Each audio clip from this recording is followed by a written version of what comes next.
Good morning. Thank God for Google Translate. I've been able to, and with Jan's help as well, I've been able to follow. It's my first time in Slovakia, in Bratislava, and when I got into the taxi at the airport, I had an amazing conversation with the taxi driver, and this morning at breakfast, I had a welcome with a huge smile from the waiter, and so I'm feeling lots of love and appreciation here. I'd like you to help me with something. I'd like everyone to take a deep breath in. And then one more. And now just feel into your shoulders where there might be any tension. So that was mostly for me, but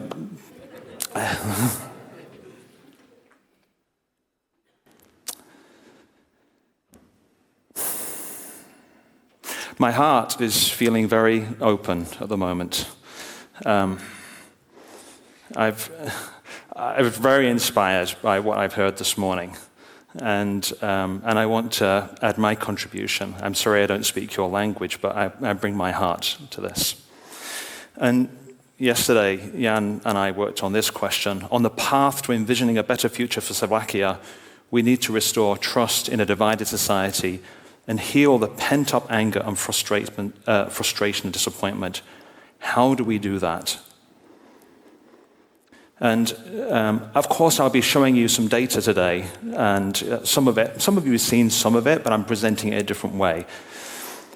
I want to share this picture first. Yesterday morning, I watched somebody who I think you know presenting at the United Nations 1 month ago. And she said these words: "We must start with the ultimate purpose for which the UN was founded, the restoration of peace." So let me share a little bit of my story, 2 parts. One was, when I was born, my parents were running children's homes. I had over 350 foster brothers and sisters over the course of 14 years. There were usually about 20 children in the house at any time. And my mum and dad said that as soon as someone comes into our home, they're part of our family, and they need love and care and attention. And that was because most of the children who were coming were very traumatized. They were coming from very, very difficult situations. So I'm going to skip a long way to 2017, because that was a really formative part of my life, learning about these conditions of human suffering and love and compassion. And in 2017, I was running the Barrettovho organization, traveling the world, loving my work, but I forgot about self-care. And I had a profound burnout. I went into, I was Mr. Enthusiastic and Mr. Active, and I went into 2 years of suicidal depression. And the worst, most difficult things for me were birdsong, flowers, and sunshine. Because I knew intellectually that these things were beautiful, but I had no capacity. In my living hell, I had no way of appreciating them. And when I hear a bird song, it was like it was mocking me. And then I eventually found a way to start my own recovery and healing and transformation. And what I've discovered is that the more that I focus on inner peace, the more that the world reflects that back to me. And actually, I consider that to be my only job now. My biggest job is to focus on inner peace and let the rest flow from there. So, my business partner, I wrote this book, which is, okay to tell you about it because it's free to download. And it starts with this quote: "If you don't have time to read the whole book, just read this page. Yesterday, I was clever, so I wanted to change the world. Today, I am wise, so I'm changing myself." And that, I would say, is the focus of what we'll talk about today. In the book, we share this one picture. And what we're saying is that if we want a world that works for everyone, we need organizations, institutions, governments, families that are kind and caring and respectful, and a place that I would call life-affirming, that we can all grow within. And in order for that to happen, every single one of us, but particularly our leaders, had to be focusing on what's in here, noticing the thoughts of negativity or judgment or criticism and saying, do I believe that thought? Is that true? And could I choose another thought? Could I choose another way of being and acting? Because when that happens, then we can say this: the foundation of organizational sustainability is personal sustainability. And we have this framework to measure it. We'll look at that in a little bit. And the foundation of societal sustainability is organizational sustainability. And so it flows together. And it's not just this one way, it's not just leaders making the space. The space makes the people as well. If we have a space that's full of hatred and division, then that's what our children will grow up in. If we have a space of care and love and compassion, then our children will grow in that space as well, and that's what they will become. So this all matters and it all interconnects. Maybe some of you have heard this story, but I'll tell it from my side. In 2003, I had a call from the president of a bank in Latvia, and he said, I want to transform my bank. And almost the first thing he said to me was, the transformation of this bank is about love. We need to bring love here. And I knew that he was working on his own inner stuff. He had an incredibly traumatic childhood, and he was working on his own healing. Over the course of 3 years, we saw a dramatic shift in the bank. Customer satisfaction, employee fulfillment, profitability, everything. The owner of the bank was the government. And they said, how have you done this? Is it possible? And could we do this for a nation as well? And they invited me to go and support them with what became the first ever national values assessment. And so if I go back to that picture, like one person saying it's about healing in here, transforming his organization, and the impact that had on society, which has then gone on to inspire nearly 40 other nations to do this work. And the key here, you can see this picture of, this is dialogues. Once we did the survey, 18 months of dialogues in the town halls, in the cities, in the villages, with citizens to say, what do you mean by this? And how do we bring who we are alive in our culture, but also in our policies? How do we rebuild education and housing and finance to be a reflection of who we are? One other quick thing, because it's really relevant right now, because I think someone talked about division and polarization. So even at that time, there was a division between Latvians and Russians living in Latvia. These two groups didn't like each other. And this is the professor from the university working with the results with students, with teenagers, talking about how do we focus on the things that we want and build that together to create that sense of possibility and harmony.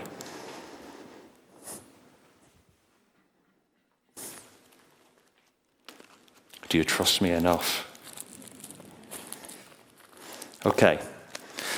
In your mind, I'd like you to imagine a group of people. And these people are made of glass and crystal.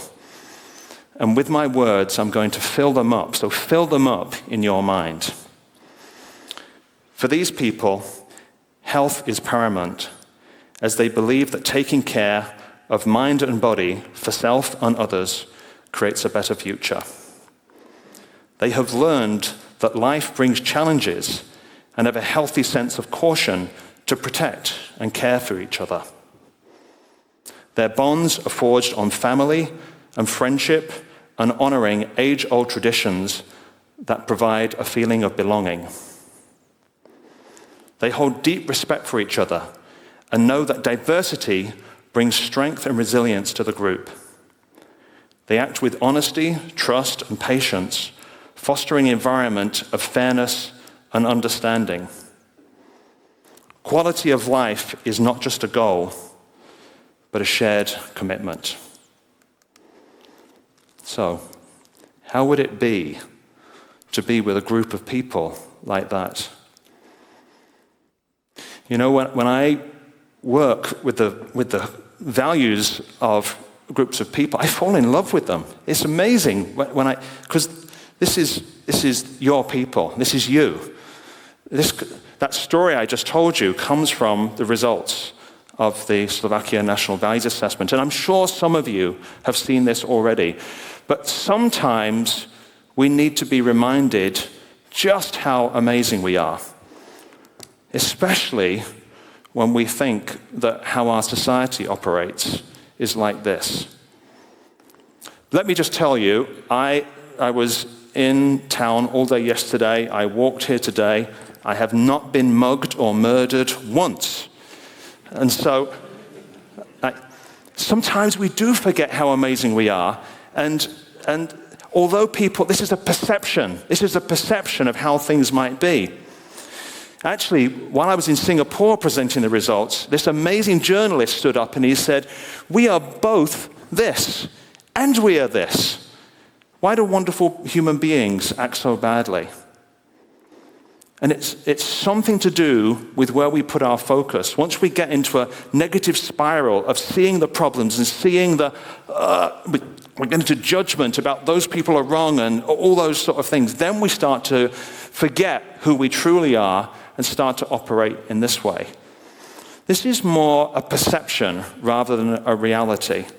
But there is this absolute truth here, where attention goes, energy flows. If I focus on all those things that are negative, they're going to grow. They grow in my mind. If I focus on the positivity and the possibility, I had a great speech with Adrian. Adrian told me about positivity last night and his view on that of creating the Slovakia that we want. And I'm completely with you there. Really interesting story. Iceland, they, as you know, went bankrupt in 2008. We measured them just before they went bankrupt, and on TV we said, if you were a corporation, you would say you're going bankrupt about now because of these results. And they then held citizen panels, over 1,000 citizens together in huge sports halls to talk about the future they wanted to create. For the first few years, they focused on trying to fix all the things that were wrong, and nothing changed. Then they realized, let's stop focusing on stuff that's broken. Let's look to the future and what the vision we want to create and the values we want to bring alive. And then things really started to change. So that's my encouragement to you. Stop focusing on what's broken and what's wrong. We need to acknowledge that. We need to know it. But focus on what we want to bring to life. And so what we want to bring to life is quality of life, poverty reduction, family. You see these words here, some of which match with the personal values. And what I want to do now is express that now, not in these lists of words, but through the United Nations Sustainable Development Goals, which is really the work I've been doing for the last 4 years. It was when I came out of depression and started to see the possibility of this work of values and culture related to global sustainability, things started to come alive for me in a new way. And I don't know if you know the 5 Ps of sustainable development, I'll show you in a minute, but we see these just like eggs in a nest. And so here's the picture. So the eggs are the people, prosperity, and planet. And the nest that holds those is these areas of partnership and peace. And we can see an example of a neighbor just across the border where people, prosperity, and planet are being destroyed because peace and partnership are not high on the agenda right now. And so these containers of peace and partnership are so critical in order to create the things that we want, a healthy planet, a place for our people, and a sense of prosperity and thriving. And so let's now look at your results through that lens. Firstly, we can see the personal values of the people. And there's a wisdom here that there's values that fit into every column, showing that people are saying, yes, we know we've got to focus in all of these areas. But the key, when we look at the values of Slovakia people, the key here is partnership, family, friendship, honesty, trust, and tradition. So this sense of belonging, this sense of being together is really key. And then we look at this, as I said, this perception. For some people's perception comes reality. And I have no doubt, in every country there's poverty. And so For most people, they have a good quality of life. For some people, things are really difficult. But notice where people perceive the greatest challenge to be. And the greatest challenge is in peace. So these values, uncertainty about the future, injustice, blame, envy, and hatred. Hatred's a really strong word. And when that starts to emerge within individuals and a population, it's like a cancer within the system. It's very divisive. And anything we can do to combat hatred with love now is really important. Then we look at what people want for the future. And you can see again this wisdom that emerges where you can see that every column is taken care of. So financial stability and under peace, social justice and peace itself. People are yearning for peace. But then we look at where is the priority? Where's the most important thing? Poverty reduction, effective healthcare, affordable housing, human rights. And what people are really saying is, if we can get our basic needs met, we can take care of the rest. We can create an amazing country. So we need to work with the government and with organizations in order for that to happen, to make sure those basic needs are taken care of. So I am not a civil servant or a politician. I'm not going to give you a strategy for building a high-performing government or an education policy. I don't know that stuff. I do know some of the human factors that make that possible. But imagine this was like a top priorities. I actually looked at the personal values, the current culture, the desire. What would a list of priorities be in order to bring that to life? And there are absolutely things we have to do. This is the acting part. So we must focus on healthcare. We must focus on poverty reduction. We must focus on affordable housing. These are things that we must do. That's in the realm of acting. But so much more important is the realm of being.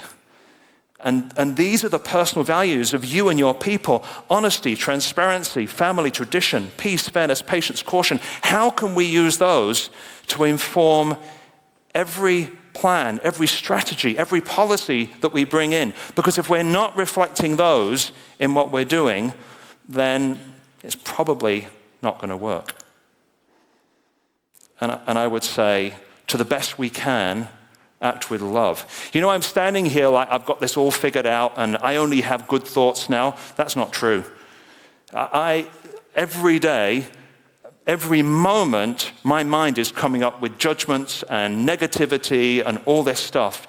And now I'm at the point where I can notice that and choose my thoughts and choose how to act on them.